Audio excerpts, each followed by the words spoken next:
Hi, Ian again. Today I will be reviewing for you my newly acquired Songbird Ocarina of Time replica.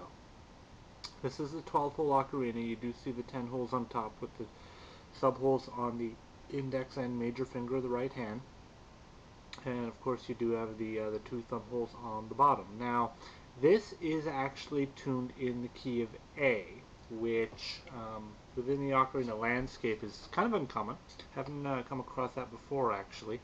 Now, for those who are curious, it's A below alto C, which seems to be the standard. So a couple of pitches below, a little bit more mellow. I'm going to play a scale.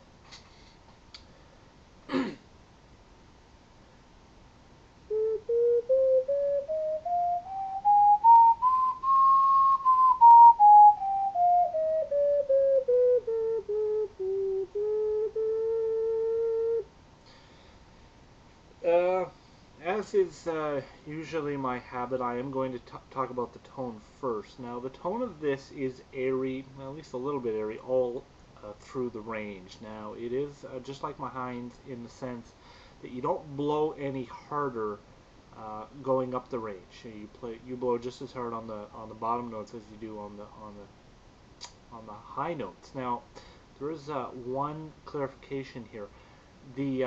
The bottom notes, you have to be really careful of how you blow them. They're extremely sensitive. So if you blow too soft or too hard, you are going to be changing the pitch significantly, more so than anywhere else in the range. Also, the high notes, if you blow too hard or too soft, they won't sound at all. And I find the best way is to more so blow out of your throat than more so with your mouth when you're blowing into the ocarina. That seems to get the best possible tone on the, well, especially the two highest notes.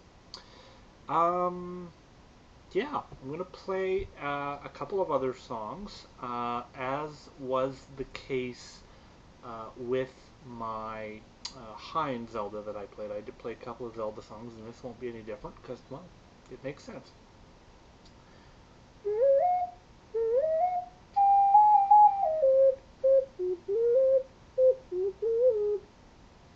Song of Storms. Just learned it not too long ago, but I thought it was good enough to show you anyway. Story behind that: when I first got this ocarina and I just finished learning that song, I was showing this to one of my friends online, and I played that song for him, and he too is a big, really loyal Zelda fan. In fact, we used to discuss that Zelda timeline theory all the time, and he guaranteed me that after having played that, if it rained, uh, he would blame me and only me. And he was, I think he was serious about that when he said it, the way he said it. So that brings me to the point of saying Zelda replicas, serious Zelda fans are serious about their replicas. They want their replicas to look accurate. I mean, I think at this point, we can have at least a small discussion. In terms of shape, color, this looks right. If you look a little bit more at the details, like the metal band, for instance, it actually isn't painted. It has a shape that's separate to the ocarina. It goes out a little bit. Also, the ocarina, or the not the ocarina, the Triforce itself is raised a little bit from the metal. It's etched and painted yellow, and it actually gives it a very nice touch. Also, the metal band, you can actually see yourself in this, so it is a proper metal finish. Um, Also, I mean, the big comparison here, I got this on eBay. Darren Songbird, at least for the time being, is only selling these particular 12-hole Zelda replicas on eBay.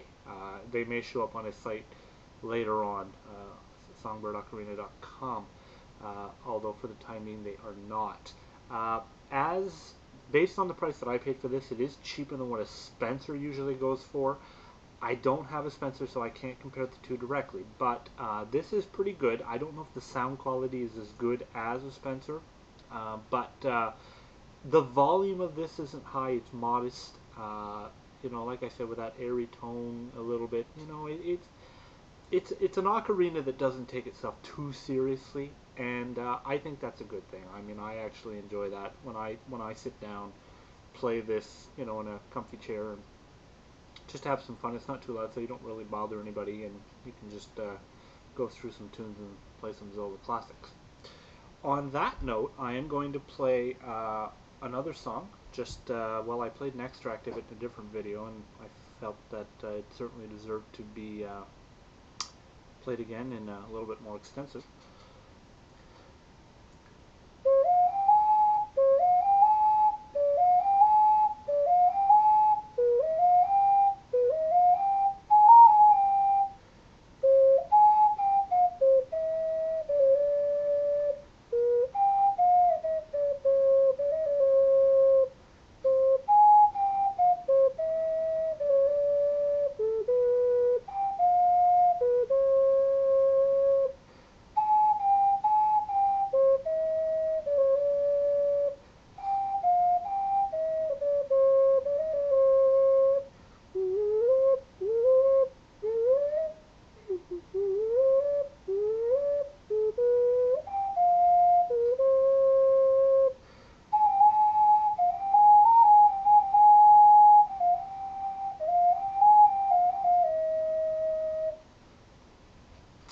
That, of course, being the Gerudo Valley theme, sorry, from the Ocarina of Time.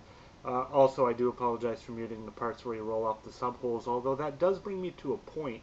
The subholes on this, there is no structural change to the Ocarina for the subholes. They are pretty close together, but rolling on and off them and just learning to feel them, you know, there is a bit of a learning curve there.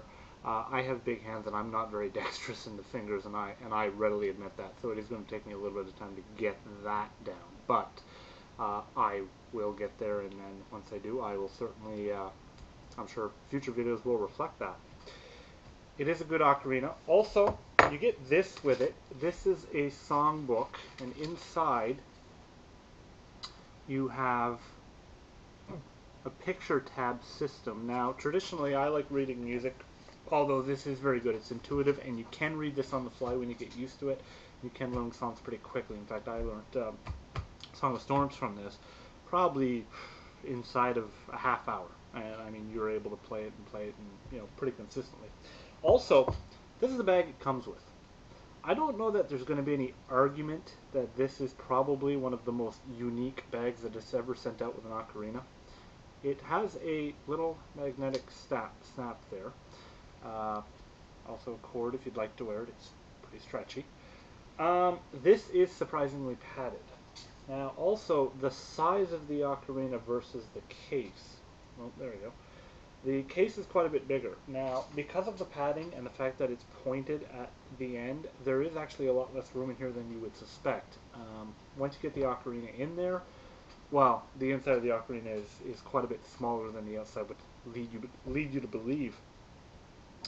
So yeah, there we go. You know, good ocarina. Am pleased with it. As far as a Zelda replica, I think it's very good. You know, a lot of ocarinas are marketed as being either, well, at best Zelda inspired or replicas, and I think this one, as in terms of a replica, does fit the bill very good. Like I said, up there with the Spencer. If you have any questions for me, feel free to reach out. In the coming days, maybe even today if I have time, I'm going to be doing a review of my STL, though modified, Zelda tenor. Long time overdue. It's the first ocarina I ever bought. And also I will be doing, because it's the 10-year anniversary of the Ocarina of Time in November 2008, I'll be doing a video talking about the different ocarinas that are available to Zelda fans, including the ones that I have, and just basically lay out what's out there. So, again, if you have any questions, feel free. Thank you.